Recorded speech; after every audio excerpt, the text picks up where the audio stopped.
Hello friends, I am Akanksha. Welcome to my channel. आज हम आप लोगों को वर्णमाला के बारे में बताएंगे जो आपकी प्रतियोगी परीक्षाओं के लिए बहुत ही उपयोगी सिद्ध होगी। वर्णमाला,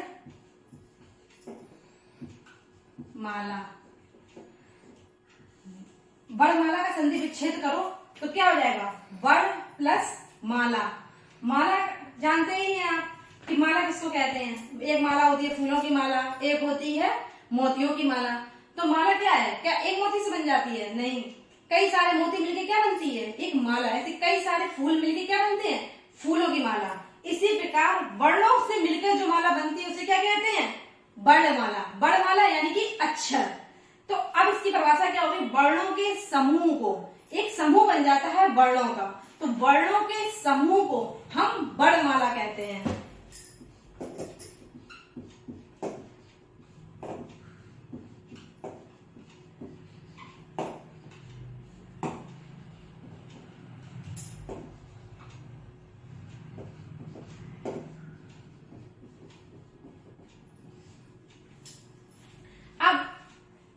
वर्णमाला के दो भेद, यानी कि इस तरीके से समझो सिंपल भाषा में, वर्णमाला के दो बच्चे, इस तरीके से समझाने के पर्पज से। एक है स्वर, एक का नाम स्वर है और एक का नाम व्यंजन है।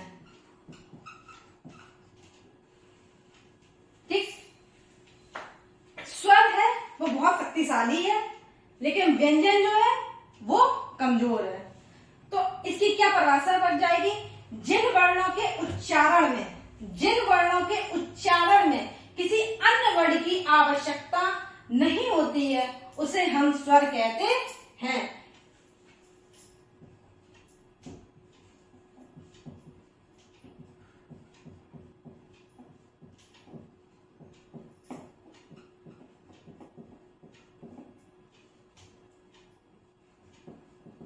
उच्चारण में किसी अन्य वर्ण की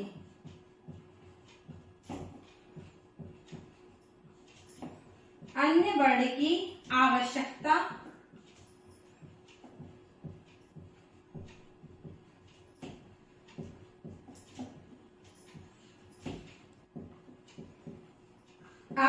नहीं होती है उसे हम क्या कहते हैं? स्वर। इसे किसी की भी आवश्यकता नहीं होती है, ये खुद में पावरफुल है। और व्यंजन क्या है? जो वर्ण स्वर की सहायता से बोले जाते हैं उन्हें हम व्यंजन कहते हैं। जो वर्णमाला की बात हो रही है तो हम किसका लिख रहे हैं? वर्ण। जो वर्ण स्वर की सहायता से बोले जाते हैं उन्हें हम क्या कहते हैं? व्यंजन। जो वर्ण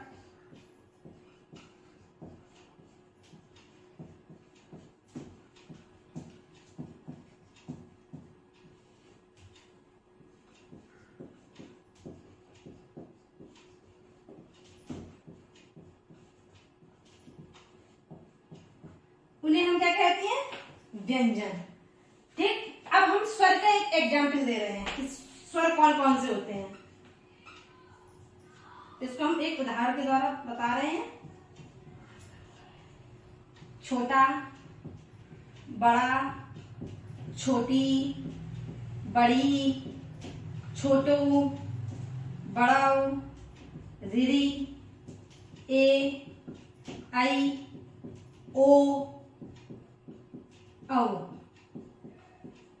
ये सभी जो है वर्णमाला के जो ऊपर आते हैं वर्णमाला के, तो आ ई उ ऋ ए ऐ ओ औ, ये जो है 11 स्वर है।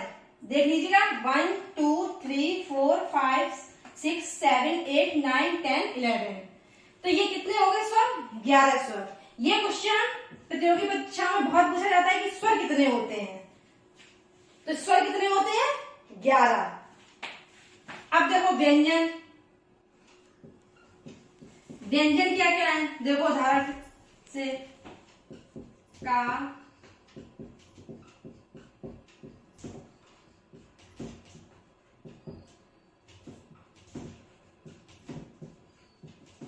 चा, छा, जा, झा, टा, इन सब में हलंत लगेगा क्योंकि ये सब टा ठा डा ढा ड़ा, सा था दा धा ना, पा फा बा भा मा, या रा ला वा, सा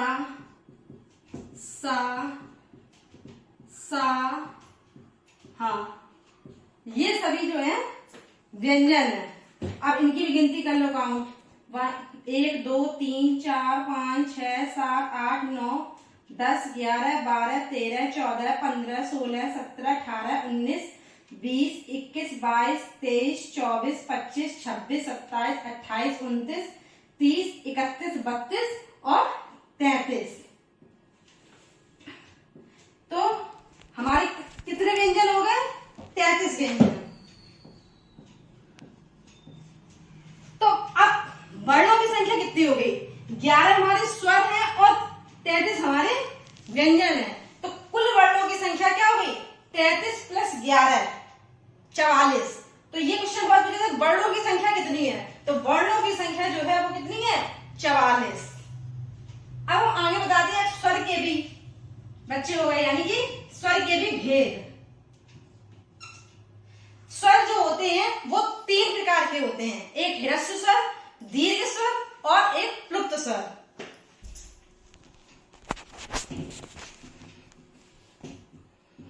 ह्रस्व स्वर, दीर्घ स्वर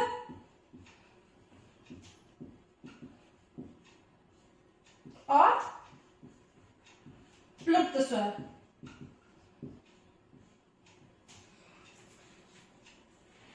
ह्रस्व स्वर, देखो ह्रस्व स्वर माने होता है, ह्रस्व माने होता है छोटा, दीर्घ माने बड़ा। तो ह्रस्व स्वर जिन वर्णों के उच्चारण में कम समय लगता है उन्हें हम क्या कहते हैं? ह्रस्व स्वर। जिन वर्णों के उच्चारण में कम समय लगता है, जिन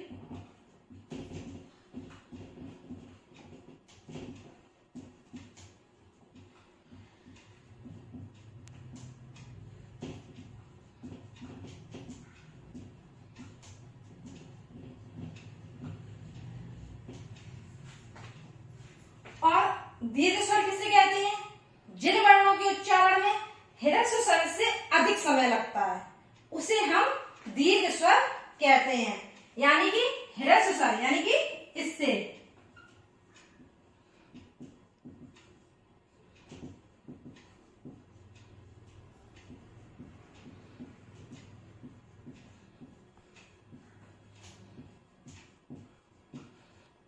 और प्लुप्त स्वर किसे कहते हैं? जिन वर्णों के उच्चारण में ह्रस्व स्वर और दीर्घ स्वर से भी ज्यादा समय लगता है उसे हम प्लुप्त स्वर कहते हैं। ह्रस्व स्वर,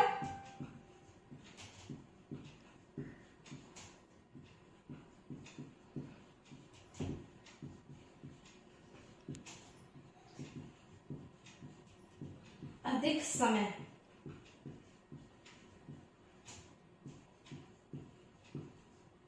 तो ये हो गया तुम्हारा प्लुप्त स्वर। अब इसका हम एक एग्जाम्पल लेके समझाते हैं कि ह्रस्व स्वर के उदाहरण देखिए।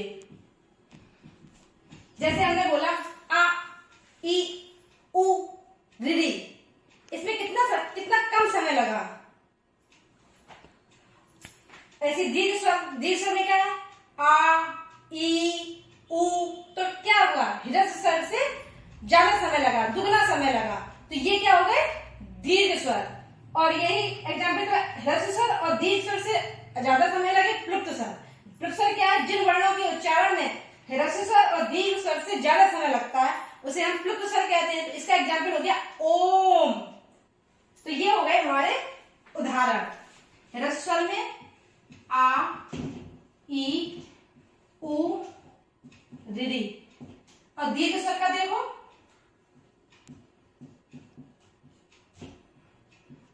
बड़ा, बड़ी ई, बड़ा उ, ए, आई ओ औ।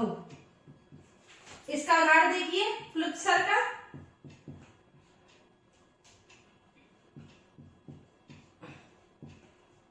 ओम,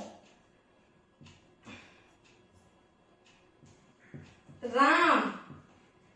ज्यादातर प्लुत स्वर का जो उपयोग होता है वो किसी को पुकारने के लिए किया जाता है।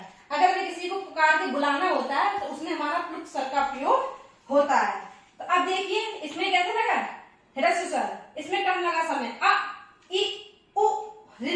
तो इसमें जब देखिए कैसा लग रहा है, कम समय लग रहा है। और ह्रस्व स्वर की संख्या जो है वो केवल और केवल कितनी है, 4। दीर्घ स्वर को किस तरीके से आ ई उ ए आई ओ औ। तो इसमें क्या लग रहा है, ह्रस्व स्वर से दुगना समय लग रहा है। और देखिए इसमें संख्या कितनी है, 1 2 3 4 5 6 7। तो इसमें कितनी दीर्घ स्वर, दीर्घ स्वर कितने हो गए हमारे, 7। अब देखो 4 ह्रस्व स्वर और 7 दीर्घ स्वर, इन्हीं का ज्यादातर प्रयोग होता है संधि वगैरह में और सब चीजों में। तो 7 4 11, तो हमारे क्या हो गए 11 स्वर। अब आगे देखिए, अब आगे तो ये तो हो गए स्वर के भेद। अब देखते हैं व्यंजन के भेद। देखो व्यंजन के कई भेद हैं, ठीक, लेकिन उच्चारण के आधार पर व्यंजन जो है वो 3 प्रकार के होते हैं। उच्चारण के आधार पर,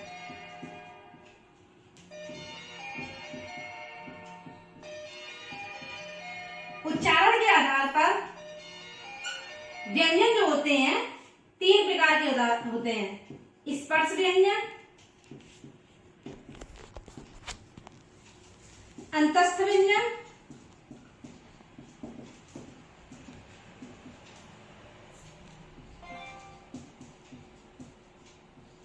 और तीसरा ऊष्म व्यंजन।